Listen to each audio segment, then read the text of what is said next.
Hello, everyone. I'm just going to give it a second to get started in case you watch this live and want to follow along for the whole thing. And I'm just going to make sure that I actually pop up on YouTube. It looks like I do. So and want to follow along. See, I have to mute myself so I can see what's going on. All right, so I'm still doing the snowflake method workshop. So if you want to get involved in that, of course, you can check out the first video, which actually covers the first 3 steps of the snowflake method. Because I am plotting 3 novels at the same time, I am not done with step 3. That's why there has not been another video yet for the snowflake method. But I do hope to be done with step 3 either tonight or tomorrow, and I will move on to step 4 for the snowflake method, and be able to get up that video fairly soon. But I made something really cool for y'all, and I wanted to show you what it is and where you can get it. It's completely free, so don't worry. I'm not like trying to get you to buy it. But the other reason why I haven't done my snowflake method next video yet is because I was working on what I'm showing you now. So Unicorn Nightporium does have a Facebook page, and it also has a Facebook group. They should be easily searchable. I don't think anyone else is named Unicorn Nightporium, but on there, I am starting to do book covers, and I am also doing formatting for books, and I've already formatted a few books, so I have some examples that are already on there. And the more part is pretty much like author services and promotion services and stuff like that. A lot of the services will be free. Some of them will cost money, and we'll talk about that because it has to do with my spreadsheet. So if it seems overwhelming with the spreadsheet, then the services would be something that you would be interested in. And I hate that I don't have a comma in there, even though I use the ampersand, because I'm a big proponent of always using the Oxford comma. But yeah, I try to be pretty affordable. So here's my first set of covers that's available that I just put up there. So this is a middle grades adventure series.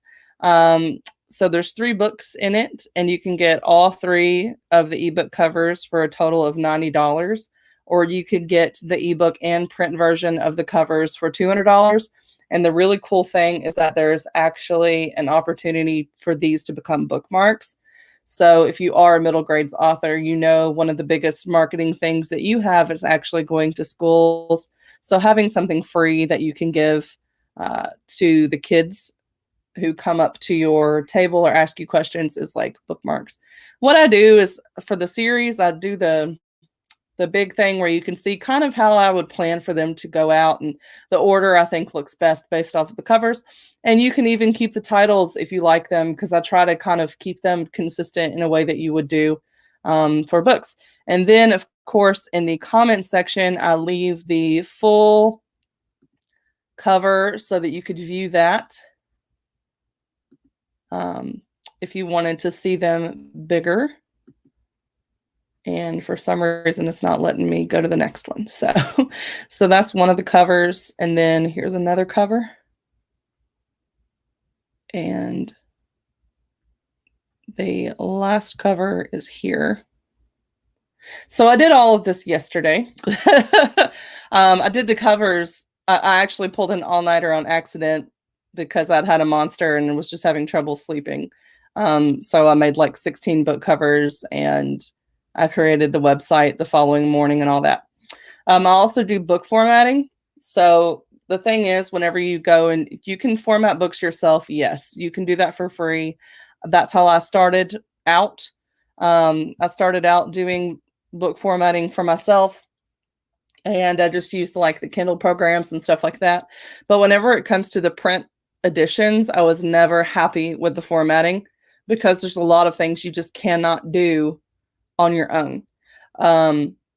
So I use InDesign. I had a designer friend teach me how to use it, and I've already formatted a few books. These are the 2 main books that are not my own that I've formatted, and they're both from Rebecca Olson. So she took a chance on me. And the first thing that I kind of do is I match the text on the cover. I try to match that pretty well on the inside. I did not do this book cover. These books are like 500-page whoppers. So as you can see, the text is pretty similar here to the one that was on the book cover. And then I like to do custom designs. So I carry that throughout the book. And then on the chapter pages, I'll do like cool headers or something. And I really just kind of think of what the book is about. So this one, for instance, had like spells and magic, and there's portals in her other series. So I wanted to kind of make her companion series similar. So they have the same chapter title, look, and layout, but their header images are different for each of the books. And then I have different scene breaks. So this is kind of like, you know, like a magic portal. And all of the pages, they end on the same spot. So for each 2 pages that look together, you could put a ruler across them and they would match. That's something you can't get with software like Vellum. It's just not going to do it. I also avoid paragraphs where there's not at least like 10 letters on the bottom. And I go through and I manually look at all of those situations to make sure that it looks good. And then, of course, I also do specialized like font for the letters. So this is supposed to be like a handwritten letter, but also that has like the typed face on the top. And then, of course, to be continued if it's a continuation, or it could be at the end if it's the end. And then there's specialized pages like the about the author. So this is like what I would call the custom, just like a regular custom package. So it's really affordable. It's only $10 for 10,000 words plus $25 setup fee. The $25 setup fee is because I am using licensed images, and also because the program itself costs me like $20 a month. So between the licensed images that I would purchase and possibly have to get another subscription to get the licensed images, that's why there's a setup fee, so that I'm not losing money. But yeah, it's pretty affordable. I also did another one from her, and I'll just quickly show you. I kind of put it all on one page so you can kind of see the different things that you get. And I always go by what the author wants. So they get to choose their images. Sometimes I don't like the choices. Sometimes I love the choices. But I just go with whatever they want, and I give them some options that I think will fit. And then this one also has another handwritten letter, and I use the same style that I did on the other book so that they go together across the series. And then here, this is like a typed message that they get.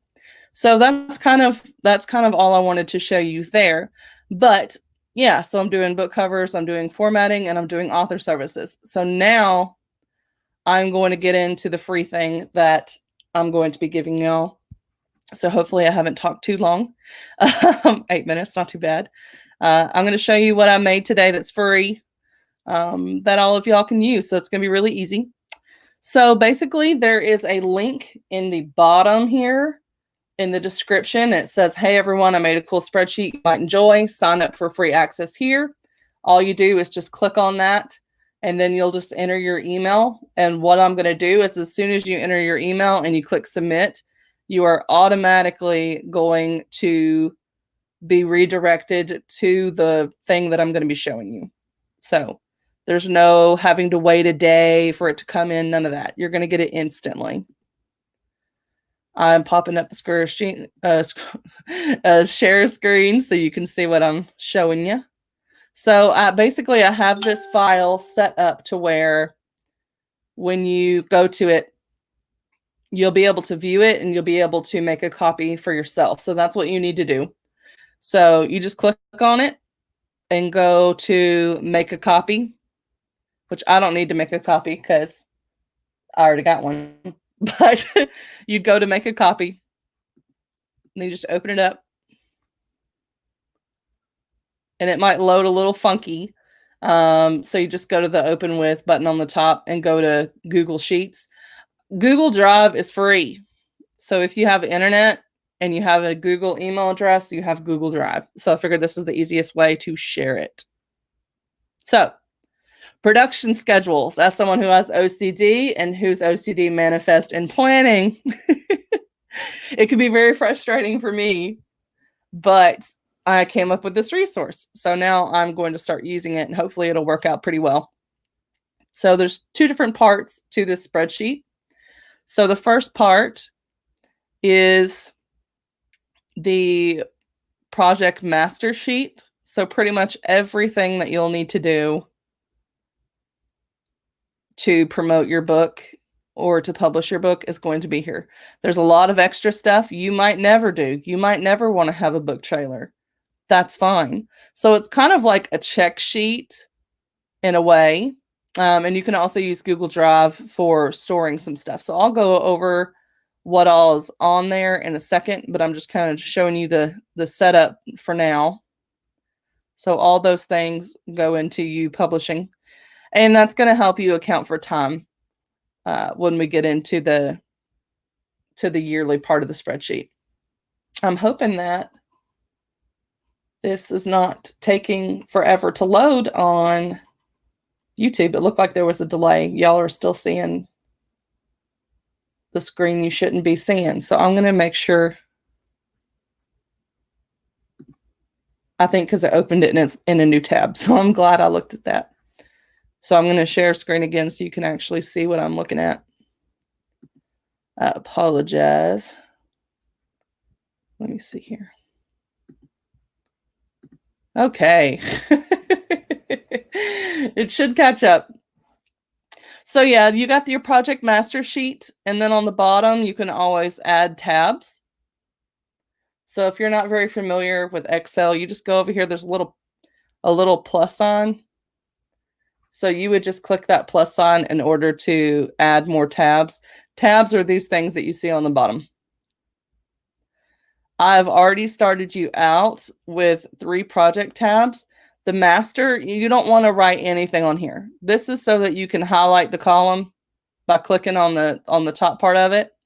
And then you can just click cut and then go over to a new tab, highlight that column again, and click paste. And that's going to give you all of the same things. I've given you 3 projects that are already set up for you. And all it is the same thing that's on the master sheet. I just kept them all blank so that you wouldn't have my projects in there because you don't have any use for my books. Then we have the yearly tabs. I have the rest of this year on the yearly tab.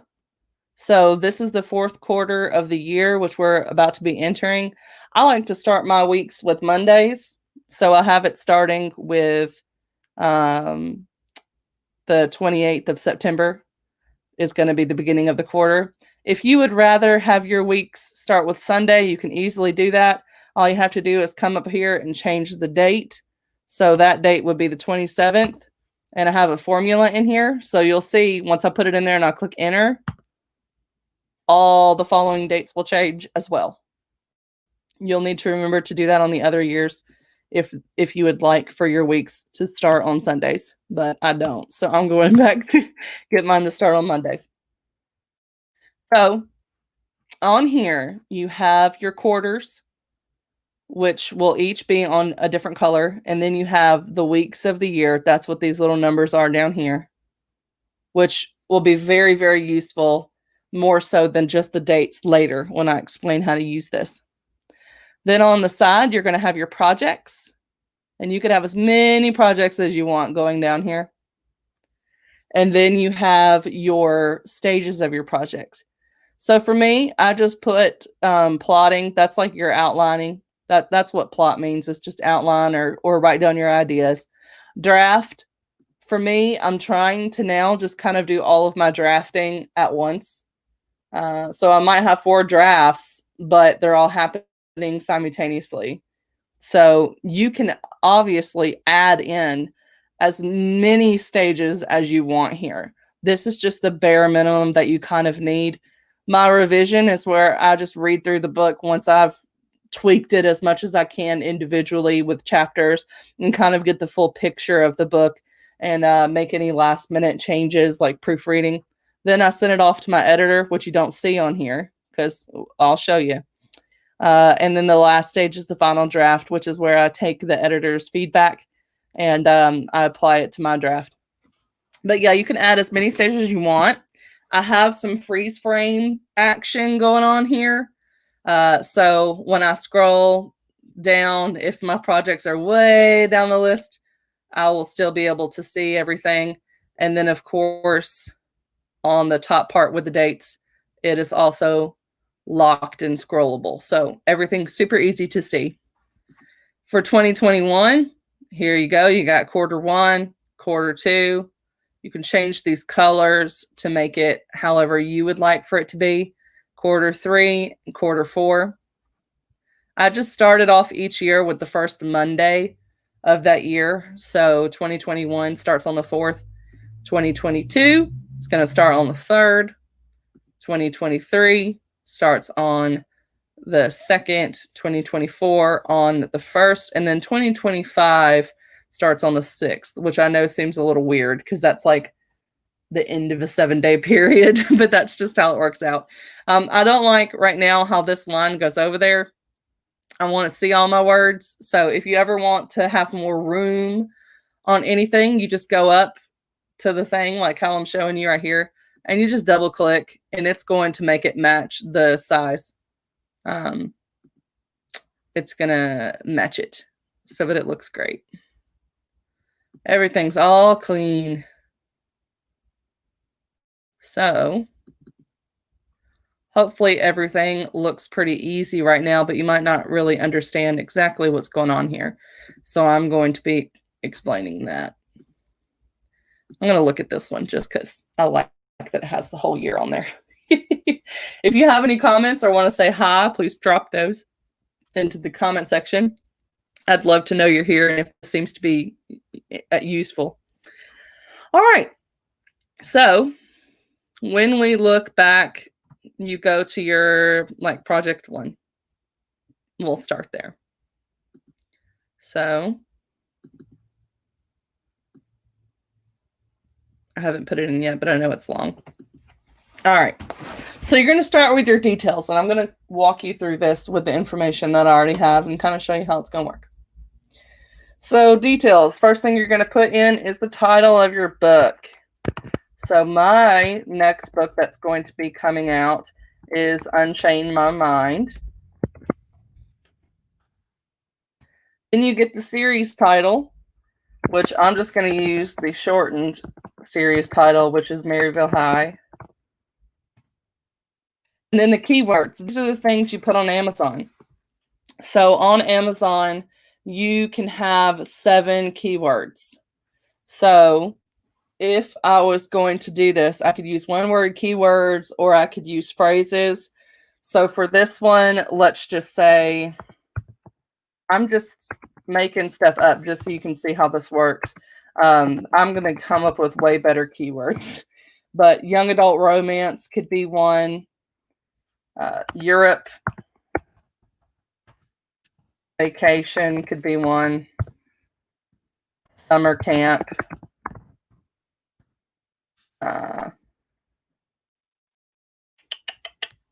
Yeah, I'm just going to leave it at that. All right. Because we don't want to be here all day and these aren't going to be my actual keywords. But yeah, you can have up to 7. So I would come up with your 7 there. And then, of course, if you test your keywords and some seem to be working out better than others, then you can always like put a color on here being like red, for instance. You could make it red and be like, hey, that didn't work great for me. Or you can make it green and be like, hey, these are my current ones and they're working really good. All right. Your categories. Amazon will allow you to have 10 categories. You have to contact them and tell them exactly what you want your categories to be. The best way to do this is to get a program called Kindle or KDP Rocket. It's $100. However, even when you get the program, sometimes it can be very, very confusing for people, even after watching the tutorials. So I guess I should also show you that. Hopefully I have it on this computer.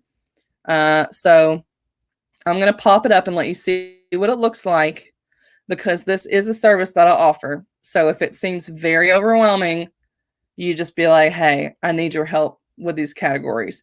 And what I do is I will actually get on a Facebook call with you, and it'll take me about an hour, and I'll just ask you some questions and I'll help you come up with your categories. This is also a really cool way to do your keywords. So I'm going to show you both at the same time.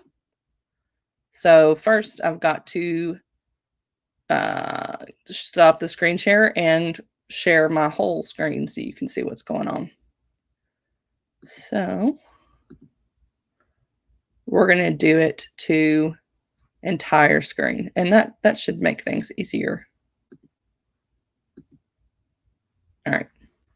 So I'm going to lower this puppy, and I'm going to make sure that it pops up for you first before I start going into showing you things. It's supposed to be showing you the whole screen.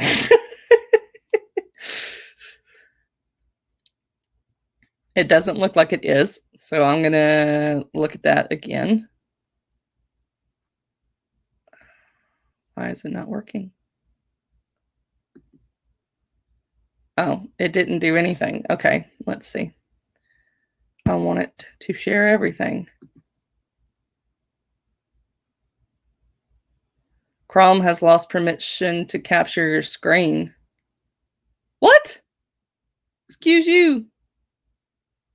What?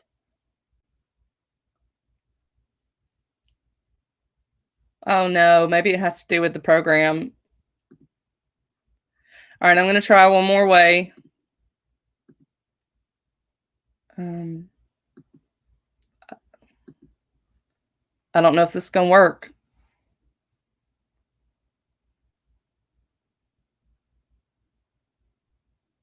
I'm thinking it's not going to.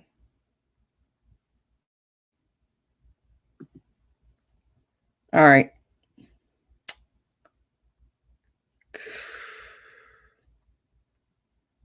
Your browser may lose access to your screen. On your Mac, click the Apple logo. Go to System Preferences. And then Security and Privacy and Screen Recording. Okay. Sorry we're having these issues, y'all, but I haven't tried doing all this, so I didn't know. All right. Security and Privacy. And then Screen Recording. Yes, I want it to show all of this. Google Chrome will not be able to record the contents of your screen until it is quit. What? What? You can choose to quit Google Chrome now or do it on your own later. What?